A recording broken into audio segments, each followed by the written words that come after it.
నమస్తే. మనతో పాటు ప్రస్తుతం అడ్వకేట్ నరేష్ సుంకర ఉన్నారు. ఆయనతో మాట్లాడదాం. నమస్తే సార్. ఎలాగో ఇప్పుడు ఎలక్షన్స్ కంప్లీట్ అయిపోయాయి. పోలింగ్ కూడా చాలా వరకు 81% వరకు నమోదైంది ఏపీలో. ఈవెన్ మన తెలంగాణతో పోల్చుకుంటే అది గ్రేట్. కానీ ఎవరు గెలిచే అవకాశం ఉందంటారు? అంటే ఆల్రెడీ కూటమి 3 పార్టీలు ఒక దగ్గర ఉన్నాయి. వైసీపీ ఒకటి ఒంటరి పోరాటం చేసింది. కాంగ్రెస్ కూడా ఇప్పుడిప్పుడు పుంజుకుంది వైఎస్ షర్మిలతో.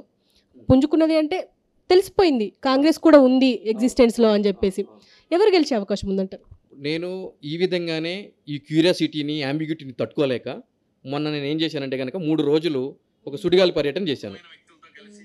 సుడిగాలి పర్యటన చేశాను. ఇది ఆంధ్రప్రదేశ్ రాజకీయ పరిణామాలు ఏ విధంగా ఉన్నాయి, ఎటువంటి వ్యక్తులు ఎటువంటి ఉద్దండులు ఓడిపోబోతున్నారు, ఎటువంటి వ్యక్తులు గెలవబోతున్నారు, ఏ రాజకీయ పార్టీ సో ఈ విధంగా నేను నా యొక్క అనాలిసిస్ టీంతో కలిసి పొలిటికల్ స్ట్రాటజీ టీంతో కలిసి నేను ఆంధ్రప్రదేశ్లో మేజర్ కాన్స్టిట్యున్సీస్ తిరిగాను, ఎంపీ కాన్స్టిట్యున్సీస్. అటువంటి వ్యక్తులను కూడా నేను కలిశాను, కంటెస్టెడ్ వ్యక్తులను కలిశాను. అంటే టీడీపీ తరఫు నుంచి కలిశాను, వైఎస్ఆర్సీపీ నుంచి కంటెస్ట్ చేసే వ్యక్తుల్ని అంటే ప్రొమినెంట్ వ్యక్తుల్ని కలిశాను, జనసేనకి సంబంధించిన వ్యక్తులను కూడా నేను కలిశాను. కలిసి బీజేపీకి సంబంధించిన వ్యక్తి ఒక వ్యక్తిని కలిశాను. సో కలిసి ఎక్కడి నుంచి కర్నూలు నుంచి మొదలైన నా ప్రయాణము అటు ఏలూరు దగ్గర ఎండ్ అయింది. సో ప్రతి ఒక్క నియోజకవర్గం చూసుకుంటూ వచ్చాను. అయితే నేను అబ్జర్వ్ చేసింది ఏంటి అని అంటే కనుక టీవీల్లో చూపించినంత ఉధృతంగా అక్కడ ఎన్నికల హడావిడి లేదా, అస్సలు లేదు. ప్రచారానికి సంబంధించి కూడా అంత హడావిడి లేదు. పూర్తిగా వాళ్ళందరూ కూడా ఓటర్లకి డబ్బు పంచి పెడదాము అనే ఒక ఇంటెన్షన్తో మాత్రమే ఉన్నారు తప్ప ప్రచార శైలిని బీభత్సంగా చెయ్యాలి, మారుమోగించాలి, రోజు కార్యకర్తలు తిప్పాలి, వాళ్ళకి మందు పోయాలి, బిర్యానీలు పెట్టాలి అనే ఉద్దేశంలో లేరు వాళ్ళు. ఓన్లీ ఒక పై స్థాయి లీడర్ వచ్చినప్పుడు మీటింగ్లు పెట్టినప్పుడు మాత్రమే జన సమీకరణలు చేస్తున్నారు తప్ప అదర్వైజ్ వాళ్ళు రెగ్యులర్గా చేయట్లేదు. ఓన్లీ డబ్బులు పంచిపెట్టడం మీద, మందు పంచిపెట్టడం మీద ఫోకస్ చేశారు. ఫస్ట్ క్రూషియల్ పాయింట్ ఇది. రెండోది ఏంటి అని అంటే కనుక డబ్బు పంచి పెడదాము. అది కూడా బయట టీవీలో చూపించినట్టు 10,000 ఇచ్చేస్తున్నారు, 15,000 ఇచ్చేస్తున్నారు, అంత సినిమా లేనే లేదు. Minimum 500 rupees, maximum 3,000 rupees basing on the constituency. So ఆ విధంగా మ్యాక్సిమం మాత్రం 1,000 రూపాయలు. అది కూడా వైఎస్ఆర్సీపీ వాళ్ళు 1,000 రూపాయలు ఇస్తున్నారు, కూటమి అభ్యర్థులు కూడా 1,000 రూపాయలు ఇస్తున్నారు. ఇద్దరు సేమ్ ఇస్తున్నారు. వైఎస్ఆర్సీపీ వాళ్ళు 1,000 రూపాయలు ఇస్తే కూటమి వాళ్ళు 1,500 అట్లా ఇవ్వట్లేదు, సేమ్ ఇస్తున్నారు. సో ఆ విధంగా డబ్బులు పంచిపెట్టే ప్రక్రియ జరిగింది. నేను చూశాడు కూడా కొన్ని నియోజకవర్గాల్లో ఏ విధంగా చేస్తున్నారు అది ఇదని చెప్పని. సో ఈ విధంగా జరిగింది. అయితే ఇవన్నీ చేసిన తర్వాత జగన్ గారు తన యొక్క సంక్షేమ పథకాలను బేస్ చేసుకుని అవే నాకు మళ్ళీ ఓట్ల రూపంలో నన్ను గెలిపిస్తాయి అని చెప్పి ఆయన నమ్మకంతో ఉన్నారు. ఈ కూటమి అభ్యర్థులు మాత్రం జగన్ యొక్క అరాచకాలని మనము ప్రజల ముందు ఉంచాము.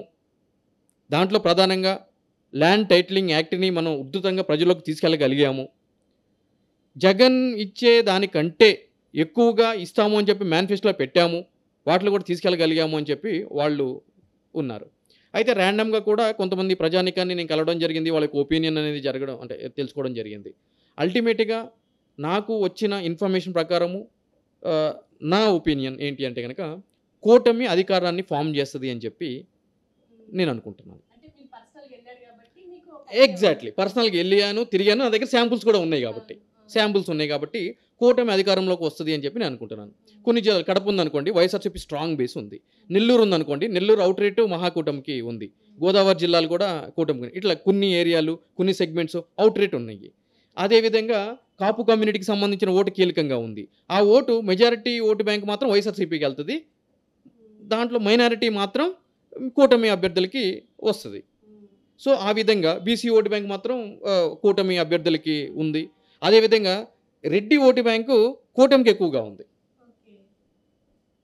సో అంటే రెడ్డి ఓటు బ్యాంక్లో కూడా వైఎస్ఆర్సీపీకి ఎగ్నెస్ట్గా ఉన్న కొంత రెడ్డి వర్గం కూడా ఉంది.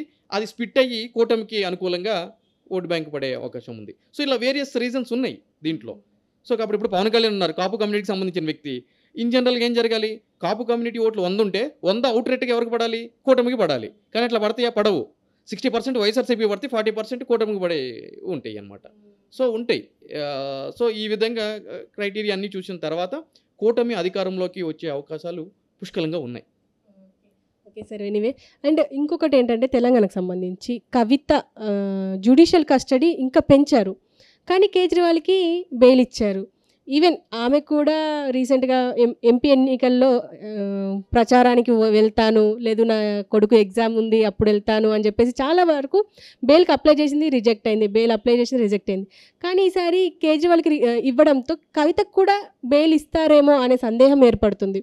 అసలు ఆమెకి ఇచ్చే అవకాశం ఉందంటారా?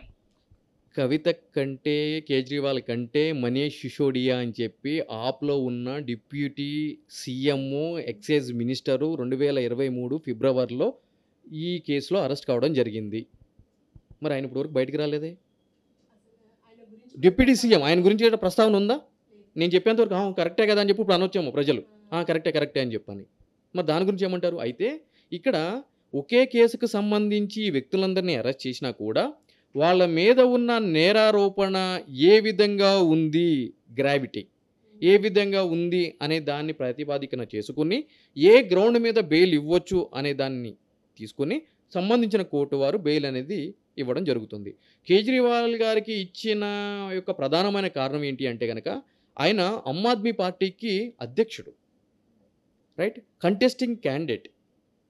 ఆయనకు సంబంధించి ఆయన యొక్క అభ్యర్థుల తరపున ప్రచారం చేయవలసిన బాధ్యత ఆయన మీద ఉంది.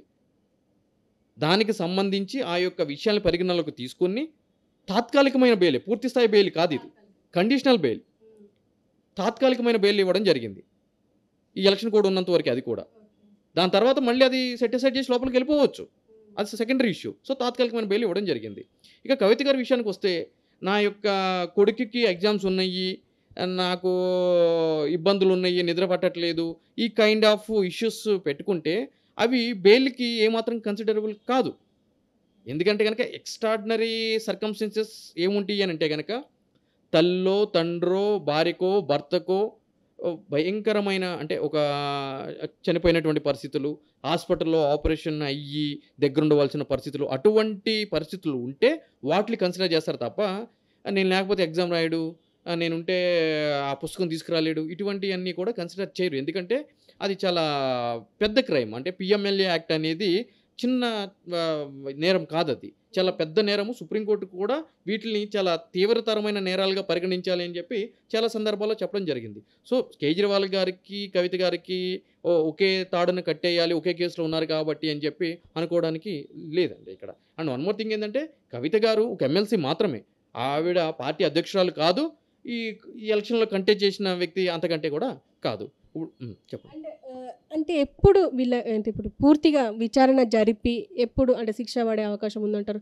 అంటే చాలా రోజులైంది, ఇప్పుడు 2023 నుంచి ఎక్కువగా మనకు వినిపిస్తున్నది ఢిల్లీ లిక్కర్ స్కామ్ అనేసి. ఇంకా ఎన్ని రోజులు టైం పట్టే అవకాశం ఉందంటారు? ఇప్పుడు ఢిల్లీ లిక్కర్ స్కామ్ అనేది వెలుగులోకి వచ్చింది 2022 నుంచి వెలుగులోకి వచ్చింది. అప్పటి నుంచి కూడా 1 by 1 అరెస్ట్ అనేది జరుగుతూ ఉంది. ఎప్పటి వరకు ఎండ్ అవుతుంది అని అంటే కనుక ఇంకొక 15 సంవత్సరాలు పట్టొచ్చు, ఇంకొక 20 సంవత్సరాలు పట్టొచ్చు, ఇంకొక 25 సంవత్సరాలు పట్టొచ్చు, లేదంటే కనుక ఇంకొక 6 నెలలు కూడా పట్టొచ్చు. అంటే ఈ ప్రిస్క్రైబ్డ్ పీరియడ్లో మాత్రమే ఈ యొక్క కేసుని క్లోజ్ చేయాలి అని చెప్పి చట్టంలో ఎక్కడా కూడా ఏ నిబంధన లేదు. ఎందుకంటే ఇన్వెస్టిగేషన్ తవ్వే కొద్దీ ఆధారాలన్నీ బయటికి వెళ్తుండొచ్చు, ఇంట్రాగేషన్ చేసే కొద్దీ కొత్త ఇన్ఫర్మేషన్ అనేది తెర మీదకి రావచ్చు. సో కాబట్టి ఈ సర్టెన్ టైం లిమిట్ అని చెప్పి మనం చెప్పడానికి లేదు. అదే యాజ్ ఐ సెడ్ ఎర్లియర్, ఇప్పుడు మన మనీష్ సిసోడియా గారు ఉన్నారు కదా, ఆల్మోస్ట్ 2023లో నుంచి ఆయన ఇప్పుడు లోపలే ఉన్నారు. సో అది మనం చెప్పలేమండి, అది ఇన్వెస్టిగేషన్ ఏజెన్సీని మీద ఆధారపడి ఉంటుంది. Thank you sir, thank you very much.